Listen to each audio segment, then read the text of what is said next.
Hari ini Indonesia sedang menjadi sorotan dunia. Gejolak politik yang sedang terjadi, kami sudah muak dengan pemilu curang. prestasi sepak bola yang makin berkembang, dan nilai tukar rupiah yang makin kesini makin melemah, yang nanti akan kita bahas di video selanjutnya. Alasan kenapa rupiah sangat lemah. Lalu, di mana sejarah Indonesia dimulai? Sama seperti Malaysia, Indonesia dapat melacak tanda-tanda pertama kehidupan manusia modern di sekitar 40.000 tahun yang lalu.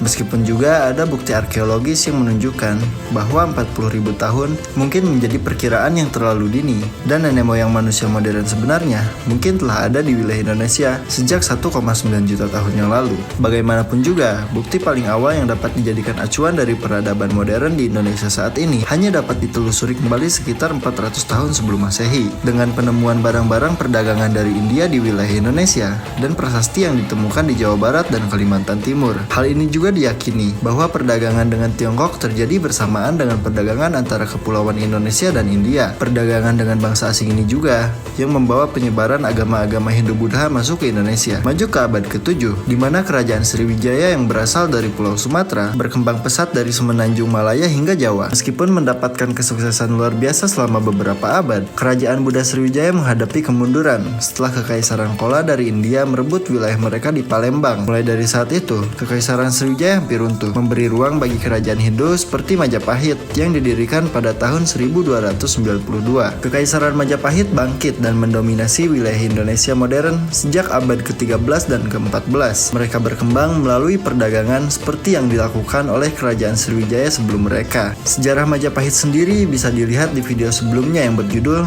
Bagaimana Jawa Bertahan Menghadapi Pasukan Mongol. Namun, seperti pendahulu mereka, Kekaisaran Majapahit mengalami kejatuhan dan mulai mengalami kemunduran. Kemunduran mereka dimulai setelah kematian salah satu pemimpin mereka, Gajah Mada, pada tahun 1364, dan juga kematian raja berikutnya, yaitu Hayam Wuruk pada tahun 1389.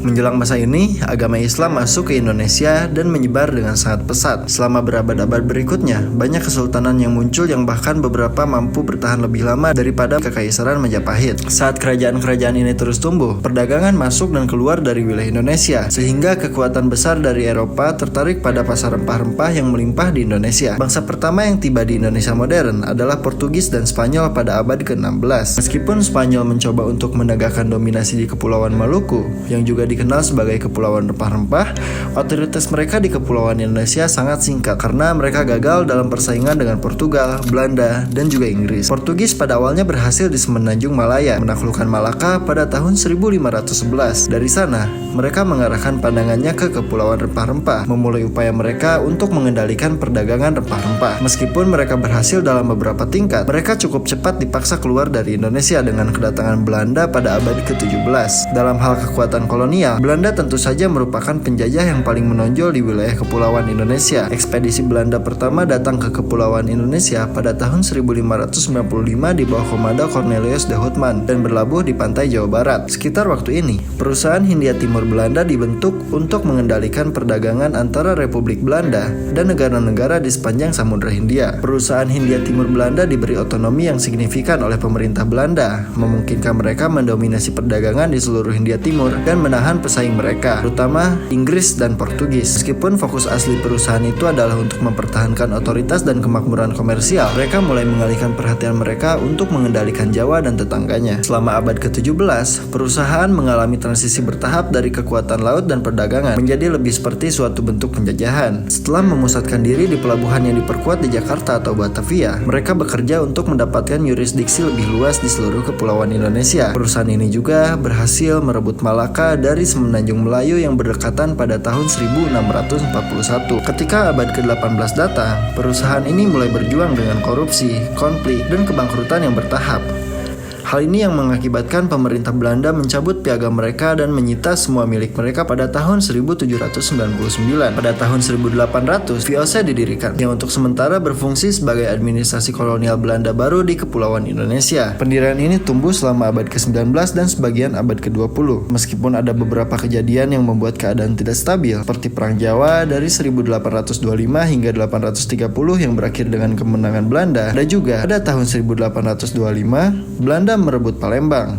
bekas wilayah Kerajaan Sriwijaya. Selama periode ini juga, Belanda menyelesaikan perselisihan dan bentrokan dengan Aceh, Lombok, dan Sulawesi dan terus memperluas dominasinya. Dalam proses penjajahan Belanda, orang-orang di Kepulauan Indonesia diperlakukan dengan sangat tidak adil. Ketika prioritas Belanda lebih ke pertanian, para petani lokal diwajibkan menyisihkan 20% dari properti mereka sendiri untuk menanam tanaman yang akan diekspor oleh Belanda. Pada tahun 1870-an, koloni itu beralih ke sistem pasar bebas dan mulai membentuk perkebunan swasta. Meskipun orang-orang lokal masih tidak benar-benar diperlakukan secara adil. Akhirnya, pada awal abad ke-20, Belanda memasang sistem baru untuk mempromosikan kesejahteraan penduduk kepulauan yang dikenal sebagai kebijakan etis. Program baru ini membawa perubahan seperti pembangunan sekolah baru di wilayah itu, reformasi pemerintah yang memungkinkan lebih banyak otonomi bagi pejabat setempat, dan kesempatan bagi beberapa orang asli untuk menjadi lebih terdidik dan mempelajari lebih banyak tentang dunia barat. Meskipun dengan peningkatan ini tidak semua orang lokal terdampak, hanya orang-orang dari kalangan bangsawan yang bisa mendapatkan hak tersebut. Dan karena itu, banyak orang di Indonesia masih merasa ditindas oleh kolonial Belanda. Seiring berjalannya waktu,